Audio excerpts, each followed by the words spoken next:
নমস্কার বন্ধুরা, মিষ্টি রান্নাঘরে আপনাদের স্বাগত। আজ নববর্ষের প্রারম্ভে আমি আপনাদের জন্য নিয়ে এসেছি ভাপা সন্দেশের একটি রেসিপি। এটি বানানো কিন্তু খুবই সহজ এবং স্বল্প উপকরণেই এটি তৈরি হয়ে যায়। এর জন্য প্রথমেই আমাদের দুধটিকে ভালোভাবে জাল দিয়ে তার থেকে ছানা কাটিয়ে নিতে হবে। আমি এখানে 1 লিটার দুধ ব্যবহার করেছি এবং সেটিকে ভালোভাবে প্রথমেই জাল দিয়ে নিচ্ছি।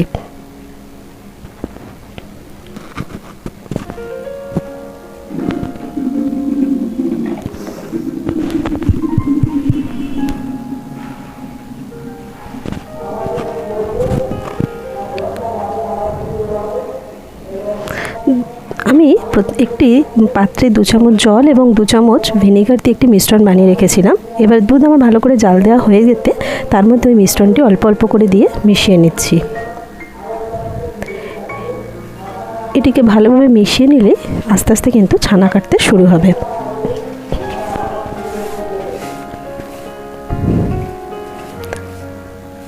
বন্ধুরা দেখতেই পাচ্ছেন আমার কিন্তু ছানা এখানে তৈরি হয়ে গেছে। এবার অন্য একটি পাত্রে মসলিন কাপড় বিছিয়ে এই ছানাটিকে ঢেলে জলটিকে আলাদা করে নিতে হবে। ছানা কাটানোর পর এবার সেই ছানাটিকে ভালোভাবে চটকে ধুয়ে নিতে হবে 2-3 বার করে।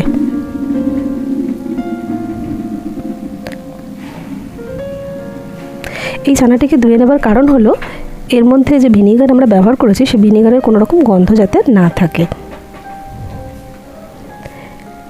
এইবার এটিকে ভালো করে সমস্ত জল ঝরিয়ে নিতে হবে। এইভাবে চিপে ছানার সমস্ত জলকে বের করে নিতে হবে এবং এটিকে কিছুক্ষণের জন্য আমি রেখে দেবো। দেখছেন বন্ধুরা, ছানার সমস্ত জল কিন্তু একেবারে ঝরে গেছে।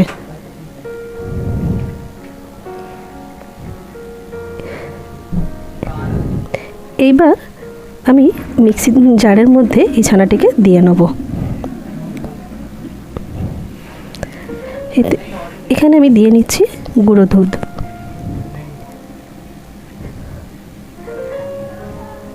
এবং চিনিকে আমি একদম মিহি করে গুঁড়িয়ে রেখেছিলাম, সেই চিনির গুঁড়োটিও এখানে দিয়ে নিচ্ছি।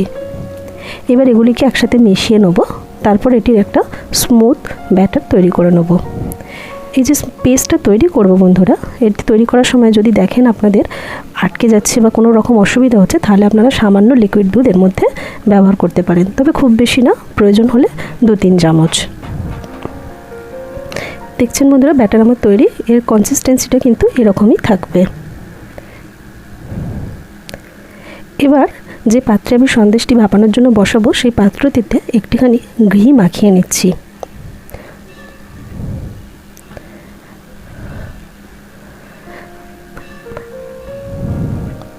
এরপর এর উপর দিয়ে নেবো বাটার পেপার এবং তাতেও ভালো করে ঘি মাখিয়ে নেবো, যাতে বাটার পেপারটি ভালোভাবে সহজেই উঠে আসে তার জন্য নিচে ঘি দিয়েছিলাম এবং সন্দেশটি যাতে বাটার পেপারের মধ্যে লেগে না যায় তার জন্য আমি ঘি লাগালাম। এবার ওই ব্যাটারটি আমি এই টিফিন কৌটোর মধ্যে ঢেলে নিচ্ছি।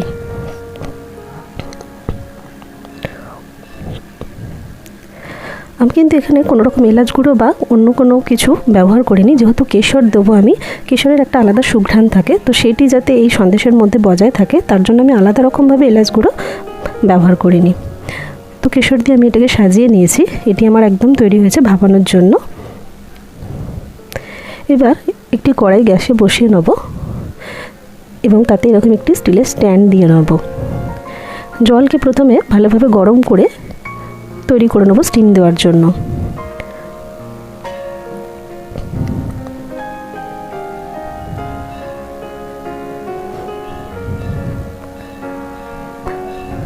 স্টিমে বসানোর জন্য কড়া আমার রেডি হয়ে গেছে। এবার এই টিফিন কৌটোটি স্ট্যান্ডের উপরে বসিয়ে দেবো। এবার কড়াটিকে সম্পূর্ণভাবে ঢেকে দেবো, কোনোভাবে যেন কোনো দিক দিয়ে হাওয়া বেরিয়ে না যায়। এটিকে এইভাবে 20 মিনিট মতো ভাপে রেখে দিতে হবে। 20 মিনিট হয়ে গেছে বন্ধুরা। এবার আমি ঢাকনা খুলে দেখে নেব যে আমার সন্দেশটি তৈরি হয়েছে কিনা। তো এর জন্য প্রথমে একটি টুথপিকের সাহায্যে আমি দেখে নেব। যদি টুথপিকের গায়ে লেগে থাকে তাহলে তখনও তৈরি হয়নি, তখন কিন্তু আমাকে আবার এটি 2-3 মিনিটের জন্য ভাপিয়ে নিতে হবে। কিন্তু আমার এখানে টুথপিক পুরো ফ্রেশ আছে, এর মধ্যে কিছু লেগেনি, সুতরাং আমার সন্দেশ কিন্তু একদম তৈরি। এবার এটিকে আমি বাইরে বের করে ঠান্ডা করে নেব। এটি ঠান্ডা হয়ে গেছে। এবার আমি এটিকে আলাদা করে বের করে নিচ্ছি। দেখতেই পাচ্ছেন বন্ধুরা, সন্দেশ কত সুন্দর তৈরি হয়েছে এবং ওপরের কেশর দেওয়ার কারণে কত সুন্দর রং এসেছে। এবার এটি নিজের মন মতো সাইজে কেটে নিতে হবে। দেখলেন কত সহজেই বানিয়ে ফেলা গেল এই ভাপা সন্দেশ, এবং এটি কিন্তু স্বাদেও অতুলনীয় হয়ে থাকে, মুখে দিলেই মিলিয়ে যায়। বন্ধুরা, নববর্ষে অবশ্যই এটি একবার বানিয়ে নেবেন এবং ঠাকুরের কাছে আমার মতোই নিবেদন করে দেবেন, এবং পছন্দের রেসিপিটি একটি লাইক করবেন এবং আমাকে জানাবেন আপনাদের কেমন লাগলো।